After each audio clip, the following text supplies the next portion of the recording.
Des enfants ont été instruits sur la maîtrise des calculs mathématiques. C'était lors de la deuxième édition du programme éducationnel pour enfants. En France, les manifestations des Gilets jaunes ont rassemblé aujourd'hui des milliers de manifestants à Paris et dans d'autres villes lors du 22e samedi consécutif de mobilisation. Bonsoir, merci de suivre le 19h. Permettre aux enfants de maîtriser les calculs mathématiques, c'était l'objectif de la deuxième édition du programme éducationnel pour enfants. C'est une initiative de l'Universal Concept Mental Arithmétique. La cérémonie s'est tenue à l'Université Félix Houphouët-Boigny à Cocody. Âgés de 5 à 14 ans, tous issus d'écoles francophones et anglophones, ces enfants sont formés aux outils des mathématiques et du calcul mental. À l'issue de la formation, ils doivent répondre à 150 questions sur les mathématiques en 8 minutes. L'objectif de ce programme, familiariser ces enfants à l'univers des mathématiques, ce qui les entraînera à aimer les sciences et les technologies qui sont l'avenir de demain. Le ministère de l'Éducation nationale, de l'enseignement technique et de la formation professionnelle suit depuis 2 ans maintenant l'introduction progressive de ce programme dans nos écoles. Ce programme a un coût. Il y a un appareil que les enfants doivent obligatoirement acquérir et c'est sur cet appareil-là que l'apprentissage s'est fait. Donc UCIMA, c'est un programme de développement intellectuel pour enfants de 5 à 14 ans. Et on veut amener ces enfants à ne plus utiliser l'ordinateur, la calculatrice, se passer de tout ça. Mais l'objectif principal, c'est d'amener ces enfants-là à pouvoir exceller dans toutes les matières. Ce n'est pas seulement qu'en mathématiques. Certes, nous utilisons les mathématiques pour développer leur cerveau, mais au-delà des mathématiques, on veut amener ces enfants à être des leaders de demain, des compétiteurs. Ce programme éducatif, instauré par l'Universal Concept Mental Arithmétique System, a permis à de nombreux enfants de maîtriser les calculs mathématiques et améliorer leurs résultats scolaires. Ce concours m'a bien aidé. Il m'a appris à bien calculer. Avant, je ne savais pas très bien calculer. J'encourage tous les enfants à faire ce concours parce que ça va les aider dans l'avenir. C'est comme un concours où on doit faire... On a genre une perle. Ensuite, on doit calculer avec ça. Créé en 1993, l'Universal Concept Mental Arithmetic System est présent dans près de 70 pays et a formé plus de 2 millions d'enfants à travers le monde. Un mot d'environnement. Comment gérer de façon écologique et rationnelle les émissions involontaires de déchets électroniques, plastiques et industriels? La question était au centre d'une rencontre mercredi dernier ici à Abidjan. Le but était d'amener les collectivités locales à soutenir l'enlèvement des déchets électroniques et des épaves de véhicules dans les différentes communes du pays. Théodore Zouzou, Francois-Diou. Selon l'Organisation mondiale de la santé OMS, il y a plus de 250 000 décès et 3 millions de personnes souffrant de troubles cutanés, de maladies cancérigènes et chroniques par an dans les pays en voie de développement. Ces troubles sont causés par la dioxine et le suffrane, composés chimiques contenus dans les téléviseurs à tubes cathodiques, les ordinateurs, les téléphones portables et les véhicules en fin de vie. La Côte d'Ivoire n'échappe pas à ce phénomène en vue de trouver une solution au projet de gestion des polluants organiques persistants, projet HIPOP mis en place par le ministère de l'Environnement et du Développement durable. Il est financé à plus de 2 milliards de francs CFA par le Fonds mondial pour l'environnement. Dans toutes ces voitures qui ne sont plus utilisées, il se dégage des produits chimiques qui ne peuvent pas s'autodétruire. Donc c'est un danger permanent. De tels ateliers nous permettent de prendre conscience et d'inviter nos autorités locales à nous accompagner afin de pouvoir atténuer, supprimer ces risques-là. L'incinération incontrôlée des polluants organiques persistants POP engendre un problème de santé publique qui préoccupe également l'Organisation des Nations Unies pour le développement industriel ONUDI. Un enjeu mondial aujourd'hui. Et donc la Côte d'Ivoire qui s'est inscrite notamment dans l'adaptation et la ratification d'un certain nombre de conventions concernant donc l'environnement, il est tout à fait naturel que l'ONUDI puisse donc l'accompagner dans le cadre de son mandat de développement industriel inclusif et durable. Les collectivités locales ont été conviées à cette rencontre. Elles pourront soutenir cette action gouvernementale. Au niveau de la commune que nous gérons, nous allons prendre des dispositions pour sensibiliser déjà tous ceux qui exercent dans ce secteur-là, pour leur montrer déjà les effets nocifs que ces produits-là produisent. Le projet UPOP, prévu pour 5 ans à terme, permettra la mise en place d'un cadre législatif en la matière et l'enlèvement de 103 000 tonnes de déchets électroniques et 5 000 tonnes de déchets plastiques dans les villes. Ces objets recyclés favoriseront la création d'emplois pour la jeunesse. Dans sa quête de promotion de la culture de l'excellence, le président de la République, Alassane Ouattara, a entamé une série de récompenses des lauréats au prix d'excellence. Pour clore cette série, les 2e et 3e lauréats du prix d'excellence en matière d'association de jeunesse et de civisme ont reçu leur distinction. C'était au cours d'une cérémonie organisée par le ministère de l'Emploi et de la Jeunesse et le secrétariat d'État en charge du civisme. Théodore Zouzou, Godefroy Okambawa. L'Association des jeunes de Gonfreville pour l'émergence, basée dans la région du Béquet, désigné 2e prix national d'excellence 2018. Le 3e prix revient à l'Union des jeunes de Bendekro, dans le Nzi. Les 2 lauréats, classés dans la catégorie meilleure association de jeunesse de Côte d'Ivoire, ont reçu leur trophée et enveloppe. 1 500 000 pour les jeunes de Gonfreville et 1 million pour Bendekro. Nous sommes honorés.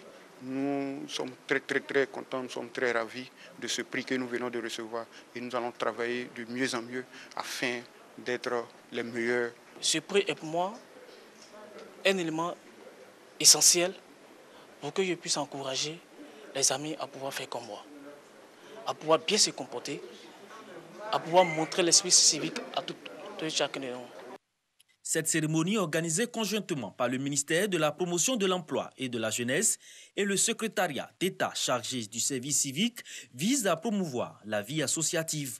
C'est l'occasion pour nous d'exhorter les jeunes à une exemplarité et à faire en sorte que ceux qui sont lauréats aujourd'hui puissent continuer à être modèles donc, autour d'eux et qu'ils continuent donc d'inspirer d'autres jeunes qui pourraient aussi prétendre donc à des prix dans les prochains mois ou prochaines semaines. Raoul Tiemoko de la région du Tonkpi et Soro Mamadou du Haut-Sassandra sont également primés pour les actions civiques. Le prix national d'excellence institué par le président de la République est à sa 3e édition. Les premiers de chaque domaine pour l'année 2018 ont été récompensés le 6 août dernier à hauteur de 10 millions de francs CFA. L'Église orthodoxe de Côte d'Ivoire recevait des réfugiés dans le pays en collaboration avec la Direction d'aide et d'assistance aux réfugiés et apatrides. Elle leur a fait un don composé de denrées alimentaires et de vêtements d'une valeur de près d'1 million de francs CFA. Une façon pour l'Église orthodoxe de raffermir les liens entre les réfugiés venus de tous les pays pour se retrouver en Côte d'Ivoire. Ahmed Traoré, Moussa Konati. Du riz, de l'huile, des pâtes alimentaires, du lait, du sucre, des boîtes de tomates et des vêtements. Ce sont entre autres les dons reçus par les réfugiés vivant en Côte d'Ivoire. Ces dons d'une valeur d'environ 1 million de francs CFA sont offerts par l'Église orthodoxe de Côte d'Ivoire. De nos jours, les pays sont devenus comme des villages planétaires et nous sommes obligés de s'entraider, de s'aider, de se donner la main et aider surtout ceux qui sont dans le besoin. Et c'est la mission que j'ai donnée à mes confrères, les prêtres orthodoxes qui sont accompagnés de moi-même aujourd'hui. Une démarche bien appréciée par les bénéficiaires. C'est une joie immense. Cela démontre que la Côte d'Ivoire qui nous a acceptés sur son sol nous accorde de la protection, nous accorde de l'assistance. Ce geste humanitaire nous va droit au cœur. Et nous profitons de l'occasion pour dire merci à toutes ces institutions humanitaires. La DARA, Direction d'aide et d'assistance aux réfugiés et apatrides, a enregistré 1834 réfugiés en Côte d'Ivoire, venant de tous les continents. Sous d'autres cieux, cela fait tout juste 24 heures qu'il a été nommé et il s'est exprimé ce samedi 13 avril. Le nouvel homme fort de Khartoum, le général Abdel Fattah Abdelrahman Bourhan, annonce la levée du couvre-feu. Il promet, je cite, d'éliminer les racines de l'ancien régime.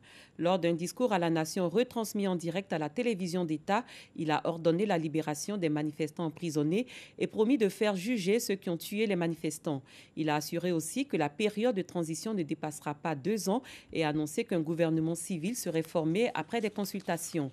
Cette annonce intervient 3 jours après l'arrestation de l'ancien président Omar el-Béchir et la démission de 2 poids lourds du régime, le ministre de la Défense qui avait succédé à Omar el-Béchir et surtout Salah Gauche, le patron du puissant service de renseignement soudanais.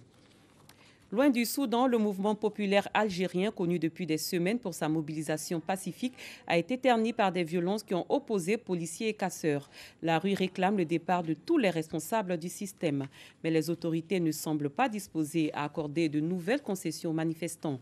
Cela fait 2 mois de mobilisation et le bras de fer entre le peuple et ses dirigeants se poursuit. À la tête du pays se trouve désormais Abdelkader Ben Salah. Le président par intérim s'y est engagé solennellement. Le départ de son prédécesseur ouvre une période de transition et son objectif est celui de permettre à l'Algérie d'entrer dans une ère nouvelle. Ils étaient 6300 manifestants la semaine dernière, dont 3100 à Paris.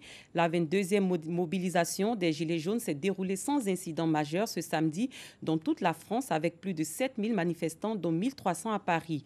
À Toulouse, où avait lieu le plus important rassemblement, les forces de l'ordre ont fait à plusieurs reprises usage de gaz lacrymogène et de grenades assourdissantes pour contenir le cortège interdit de centre-ville et de place du Capitole. En début d'après-midi, dans le centre, une remorque de chantier, une camionnettes ont été incendiées. Cette manifestation, comme celle de Bordeaux et de Laval, sont les premières à se dérouler sous le coup de la loi anti-casseurs, particulièrement ciblée par les Gilets jaunes. Promulgué jeudi dernier, le texte autorise notamment les fouilles de sacs et de véhicules dans les manifestations et à ses abords et crée un délit de dissimulation volontaire du visage puni d'1 an d'emprisonnement et 15 000 € d'amende. Retour sur le continent, dans la prison pour femmes de Ouagadougou, 13 nourrissons et enfants sont aussi en détention. Plusieurs mères n'ont pas d'autre choix que de les garder avec elles malgré le manque d'oxygène et de soins. Reportage signé Alexis Ouedraogo. Pascaline est détenue depuis 4 mois dans la prison de Ouagadougou où elle attend d'être jugée. Soupçonnée de complicité d'un crime commis par son mari en fuite, elle a été arrêtée avec 4 autres membres de sa famille. Pascaline n'avait personne à qui confier sa fille de 6 mois. Elle a été obligée de l'amener en prison avec elle. Il n'y a pas de médicaments de bébé ici, puisqu'elle n'est pas détenue. Les conditions de vie n'est pas bonnes, donc c'est pas facile. Dans la section femmes de la maison d'arrêt de la capitale du Burkina, 13 nourrissons et enfants cohabitent avec les 66 détenus. Arrêtées pour vol, mutilation ou meurtre, les prisonnières sont entre 16 et 20 par cellule, des conditions extrêmes pour les enfants. Il y a des inculpés, il y a des prévenus et il y a des condamnés. Voilà. Et donc présentement, en tout cas, les cellules là sont un peu, comme les cellules sont restreintes, donc présentement c'est un peu, c'est coincé, elles sont coincées. Voilà. Il n'y a pas assez de place. Une trentaine d'enfants vivraient dans les prisons, mais ne sont pas reconnus officiellement par l'autorité pénitentiaire. Aucune aide n'est apportée aux mères pour les nourrir ou les laver. Dans nos maisons d'arrêt de correction, on soigne tout presque avec le paracétamol. Mais le bébé, quand c'est le sirop, tu vois, il a besoin de la bouillie. Il faut qu'on tienne compte. Alors que dans la dotation, ça n'existe pas. Pour les soins pédiatriques, les mamans peuvent compter sur l'association, même si cela reste très insuffisant. En sport football, on connaît depuis hier les groupes des différentes sélections qui s'affronteront au Caire en Égypte lors de la Coupe d'Afrique des Nations 2019 qui va débuter en juin prochain. La cérémonie de tirage au sort de la CAN 2019, première Coupe d'Afrique à 24 pays, a eu lieu hier dans la métropole de Gizeh, dans la capitale égyptienne.